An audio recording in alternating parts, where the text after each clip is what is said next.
Donc maintenant, on va voir les kickbacks et on va voir que c'est un exercice qui, mine de rien, est un petit peu complexe parce qu'il y a plusieurs variantes et il faut juste savoir quelle variante utiliser pour stimuler correctement son fessier. Donc le premier exercice, ça va être un kickback traditionnel. C'est un kickback qu'on voit quasiment plus sur les réseaux et pourtant, c'est un exercice hyper efficace pour favoriser vraiment le travail de contraction et la connexion neuromusculaire. On va positionner la poulie tout en bas. Je vois souvent des personnes qui mettent la poulie à peu près ici. C'est pas intéressant de la mettre là, je ne veux plus jamais vous voir faire ça. Pourquoi? Parce que le problème, c'est qu'en la mettant en haut comme ça, automatiquement, je crée une contrainte. Vous voyez que je suis déjà en flexion de genou, donc je recrute une autre articulation. Alors qu'en vrai, un kickback, l'intérêt, c'est que c'est mono-articulaire. Ça veut dire que je vais recruter une seule articulation qui est l'extension de hanche pour travailler le fessier. Donc là, un kickback debout, tout simplement.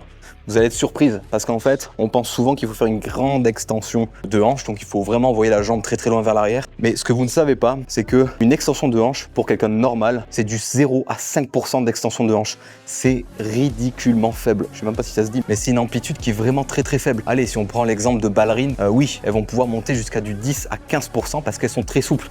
Mais vous prenez des bambous comme moi, ça va jusqu'à 5%, ok? Ça suffit largement pour sentir son fessier travailler. Donc, je vous montre. Je suis positionné, alors vous pouvez vous positionner contre la structure ici ou là, peu importe. Mais dans la globalité, ici, je suis bien placé parce que je suis bien droit. Et là, je vais tout simplement envoyer la jambe arrière. Là, je suis full contraction. Vous voyez, c'est vraiment ridicule. Alors, petit travail aussi à faire pour vous les filles, c'est au lieu de surcambrer le dos quand vous partez en extension, forcément, vous allez avoir les lombaires qui vont travailler. Et ça va créer de l'inflammation si vous faites ça à répétition.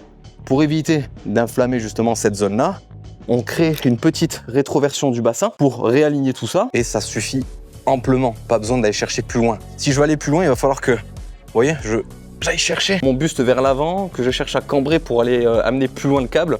Et en fait, ça sert à rien. On remarque que même le fait d'être debout comme ça, là, je suis au max. Ça, c'est un excellent exercice que vous pouvez mettre en place au tout début de votre séance pour dire à votre corps, ok, je veux que ce soit le fessier qui bosse en priorité et je veux surtout pas que ce soit le quadriceps ou l'ischio qui soit le facteur limitant de mon mouvement. Parce que, hey, Coco, ce que je veux, c'est vraiment le fessier. Ensuite, on va voir la variante étirement, ok? Parce que là, jusqu'à présent, c'était de la contraction. Pour de l'étirement, comment ça se passe? En fait, tout va jouer sur le placement du buste. Le buste, je vais vraiment l'engager vers l'avant pour provoquer de l'étirement. Là, je vous conseille vraiment de mettre un poids au sol parce que ça va éviter à votre jambe qui va travailler de frotter le sol. Hop. Donc là, je vais vraiment me pencher vers l'avant. Pas besoin d'aller chercher vraiment du 90. Et là, pas plus, ok? Je vais pas chercher à cambrer plus, ok? Sinon, encore une fois, on a une grosse sollicitation lombaire.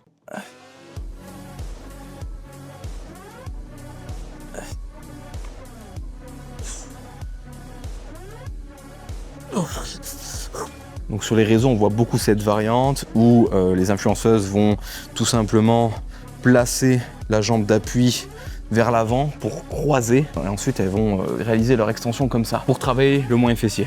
C'est une grosse erreur, faut arrêter de faire ça parce que en fait vous n'êtes plus du tout aligné avec votre tronc et votre bassin, donc vous ne serez plus capable de produire suffisamment de force.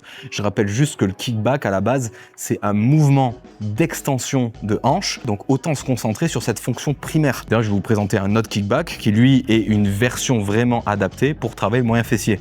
Mais le fait de vouloir tout mélanger, on se retrouve vraiment dans des configurations qui sont pas du tout adaptées. Il suffit de regarder, hein. Donc là, j'ai ma jambe qui est alignée et là je vais faire une rotation du buste pour me pencher ici. Ce qui fait que du coup, je suis plus du tout aligné. J'ai mon bassin qui est dans cet axe et mon buste qui est dans celui-ci. Donc, ça n'a pas de sens. En plus, j'ai l'air stupide de discuter dans cette position. Bref. Donc là, je vais vous montrer une variante absolument banger, surtout quand on a des douleurs au niveau de la jambe qui stabilisent pendant que l'autre jambe travaille.